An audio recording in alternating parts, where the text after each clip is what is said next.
Hello, ma. Hello, all our friends. Happy Sunday today. Àbọ̀ Ọlọ́run adájú o. A ní fi Sunday tèmi ṣàṣemọ. In Jesus' name, amen. Ẹ ṣé gan bẹ́ẹ̀ ṣe ń tẹ́tí sí wa. A máa gbọ́ information pé Governor Adeleke, new party tí Governor Adeleke lọ join. Ó tún gbégbá orókè ńbẹ̀. Ọba yìí máa ti jẹ́ kí ó máa yẹ kí this Accord party yìí ó máa yẹ kó di ńlá, ó máa ti di olókìkí. Ó máa ti promote this party o, this Accord new party tó tẹ̀ lọ join. Níṣẹ́ ló dàbá àlà. Lóòótọ́, dancing governor, our dancing governor, God bless you. God bless you, sir. Governor Adeleke, dancing governor. We thank you, we bless God for your life. Ó ga o, Ọlọ́run á ràn yín lọ́wọ́ o. Àwọn ajá ni ní bògbà wọn ní jágbò yìí mọ́ o, Jesus wọn ti ẹ̀ nígbà. Ẹni bá máa gbà gan, òun gan á ṣe kó tó jẹ. Ọlọ́run ni ò ní gbà fún. We thank God, congratulations. Torí a gbọ́ pé ó lọ sí church Queen Naomi ní Àkúrẹ́. Wọ́n lọ ṣe Thanksgiving pé ọpẹ́ tó ń fi gbégbá orókè. We give glory to God. Níṣẹ́ ló dàbá àlà. Can you imagine? Winner. Congratulations. Davido, we are greeting you. Ẹ kú oríire o. Oríire náà bá yín kalẹ̀ o. Tiwa náà dé o. Tiwa ìtó ti dé, Ọlọ́run ò ní jẹ́ ó bàjẹ́ o. Ìtó ti ń dá ní orúkọ Jésù kó túbọ̀ dára sí o. Ní agbára Kristi Jésù. Ó ga o. We congratulate you that in fact you try.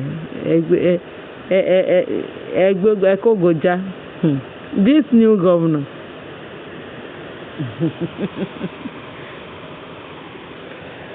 This new party. In fact, bí ìpè mi ti ẹ̀gbọ́n rí. Téèyàn lọ sí new party kó dẹ̀ bẹ̀rẹ̀ sí ní máa promote ẹ̀. Àwọn Accord party.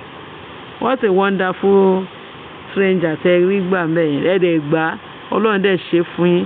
Gbogbo ẹ̀ dẹ̀ ṣe, ó dẹ̀ dán mọ́rán. In fact, Baba Adeleke, dancing governor. Ṣé tí ẹ rí ijó tẹ̀ ń jó yẹn, ìbùkún ni o. Ẹ má rò pé bóyá you are just dancing for nothing o. Ọlọ́run fi ìbùkún sí. Torí mi irú èèyàn bẹ́yìn tí ò ní gbéraga, a fat man like that tó máa ń lift ara ẹ̀ bíi pé kìíní ẹni tó tiẹ̀ sanra, ẹni tí ò sanra gan kò lè gbé rẹ̀ bẹ́yìn.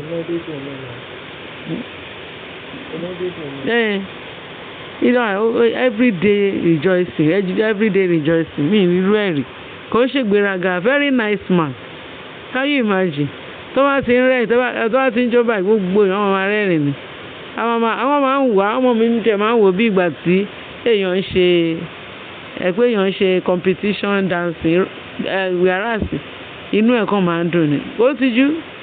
Wọ́n dẹ̀ ní kí ṣe gbogbo tó di gọ́vnà ló bẹ̀rẹ̀ sí ní jó yìí, ó ti pẹ́ tó ti ń jó. Wọ́n ló máa ń jó tà. Wọ́n máa ń invite láti jó. Bàbá gọ́vnà. Kí ló ń jẹ bàbá yìí láti Ọ̀jájá second. Kábíyèsí o, adé apẹ́ lórí bàtà pẹ́ lẹ́sẹ̀ o. Kábíyèsí Ọ̀jájá, the Ọọ̀ni of Ifẹ̀. We bless you, Daddy. A rí yín gbà tẹ́ ń campaign fún Governor Adeleke fast. Orí wa wú. Even ẹ̀yin àti ìyàwó yín, Queen Naomi, in fact, Ọlọ́run á bless yín o. Ọlọ́run á bless ẹ kó àdúró tì. Torí Governor Adeleke náà máa ń dúró tì yín. Ìgbà tá a gbọ́ pé ṣe ni ọlọ́ba Naomi o, tó Governor Adeleke wá sáàfin tó wá ní pé bàbá yìí o, òun fẹ́ kí ìyàwó yín wá bá wọn ṣe campaign. Èwo nínú wọn ó ní nani tatu ni tí ò bá jẹ́ Queen yín, Queen Naomi. Wọ́n ní kábíyèsí wá ní kí n tó òun ṣóhun ló fẹ́ bá yín campaign. Ẹ lọ sọ fún ẹni tó fẹ́ bá yín campaign ó ní kẹwàá tó wà tọrọ àyè lọ́wọ́ òun. Governor Adeleke ní kí n ní. Kí ló dé tó wọ́n ní tọrọ àyè? So kábíyèsí ni ẹni tó lẹ́rú ló lẹ́rù. Lẹ́yìn rẹ̀ ni Naomi ló ní, ẹ̀yin náà lẹ́ni ààfin. Congratulations, kábíyèsí ẹ ṣé gan.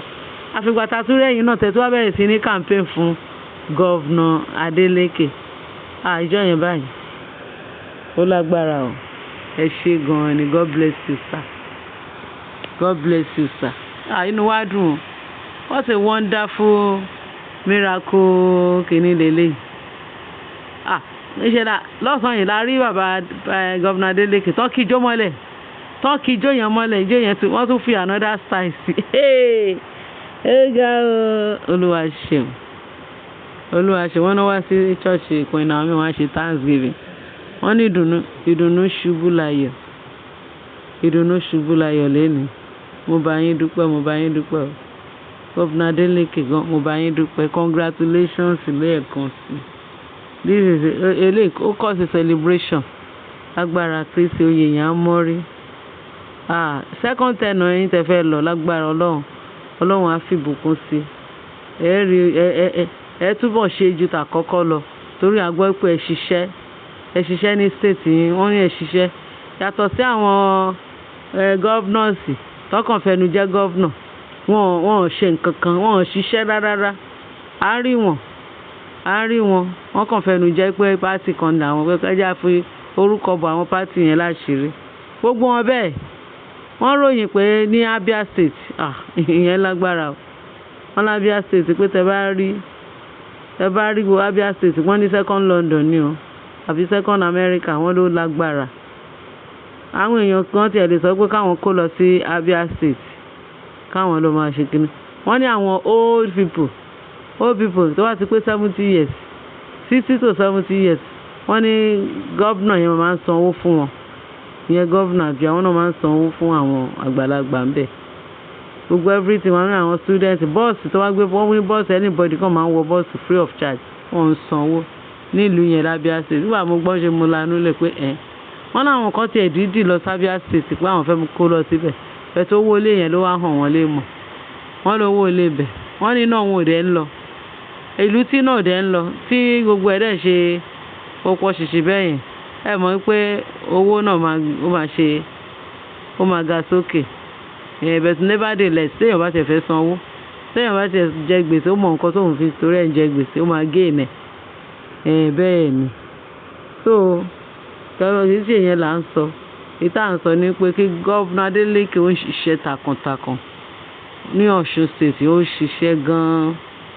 Ọlọ́run á ràn yín lọ́wọ́. Ẹ mọ̀ pé ẹni tó ń fún ìlú jẹ tó ń help ìlú òun ni ìlú máa mọ̀. Ṣẹ̀dá láìsí àní-àní láìsí màgòmágó Ọlọ́run ti gbé gọ́vnà Adeleke ó ti gbé sókè. Lágbára òkèkèrè ẹyẹ yóò máa fọ́ wọn gọ́vnà Adeleke. Àbọ̀ Ọlọ́run á dájú o. Iṣẹ́ yín kò ní dìṣẹ́ mọ́ yín lọ́wọ́. More grace to your elbow in Jesus' name. Thank you my people. Ẹ bá mi share, ẹ bá mi like. Ẹ bá mi fi ìtókù sí comment section. Kẹ́ lè bá mi subscribe. Àbọ̀ Ọlọ́run á dájú lórí wa o. Láyọ̀ o.